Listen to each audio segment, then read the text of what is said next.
কেন প্রতি বছর জগন্নাথদেব জ্বরে অসুস্থ হয়ে পড়েন? প্রতি বছর আচার অনুষ্ঠান করেই জ্যৈষ্ঠ মাসের পূর্ণিমা তিথিতে জগন্নাথ, বলরাম, সুভদ্রাকে স্নান করানো হয়।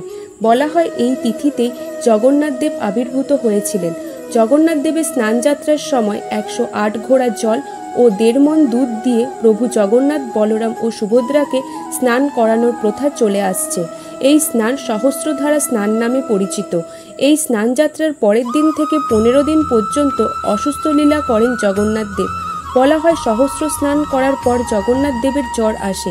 এই সময় জগন্নাথদেবকে সুস্থ করার জন্য আনা হয় বিশেষ বৈদ্য। এই সময় ভক্তরা প্রভুর দর্শন করতে পারেন না। শুধু তাই নয়, এই সময় জগন্নাথদেবকে 56 ভোগও দেওয়া হয় না, পরিবর্তে তাকে বিভিন্ন পাচন সেবন করানো হয়। 15 দিন পর পুরোপুরি সুস্থ হলে ভক্তরা জগন্নাথদেবের দর্শন করতে পান আর মহা সমারোহে রথযাত্রা পালন করা হয়। তবে জগন্নাথদেবের জ্বর হওয়ার পশ্চাতে একটি পৌরাণিক কাহিনী আছে। প্রভু জগন্নাথদেবের মাধবদাস নামে একজন পরম ভক্ত ছিলেন। মাধবদাস সাংসারিক বিষয় সম্পত্তি থেকে নিজেকে গুটিয়ে নিয়ে সম্পূর্ণভাবে জগন্নাথ সেবায় মন দিয়েছিলেন। একবার তিনি আচমকাই দুরারোগ্য রোগে আক্রান্ত হয়ে পড়েছিলেন। তার এই কঠিন অসুখে তাকে সাহায্য করার জন্য অনেকেই হাজির হয়েছিলেন, কিন্তু কারো সেবা নিতে রাজি হননি মাধবদাস। তার মনের বিশ্বাস ছিল পরম আরাধ্য দেবতা জগন্নাথ দেবই তাকে রক্ষা করবেন। কিন্তু পরিস্থিতি ক্রমে খারাপের দিকে এগিয়ে যায়। শয্যাশায়ী হয়ে পড়েন মাধবদাস।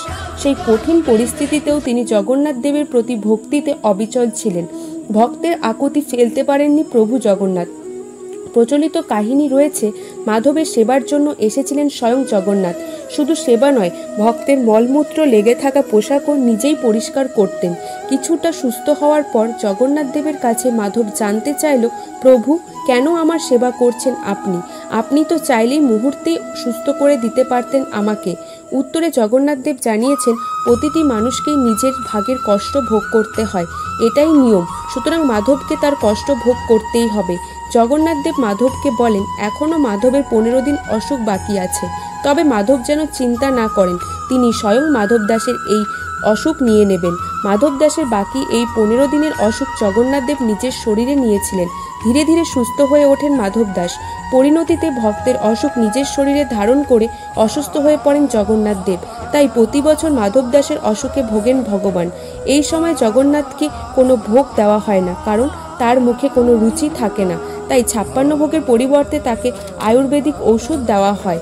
প্রাকৃতিক জিনিসের তৈরি শীতল প্রলেপ লাগানো হয় মূর্তিতে। মন্দিরের ভাষায় এই ভেষজ ফেসিয়ালকে বলা হয় বনক লাগি। সেই সঙ্গে এই 15 দিন প্রভুর সুস্থতা কামনা করা হয় স্বয়ং প্রভুর কাছে। জয় জগন্নাথ।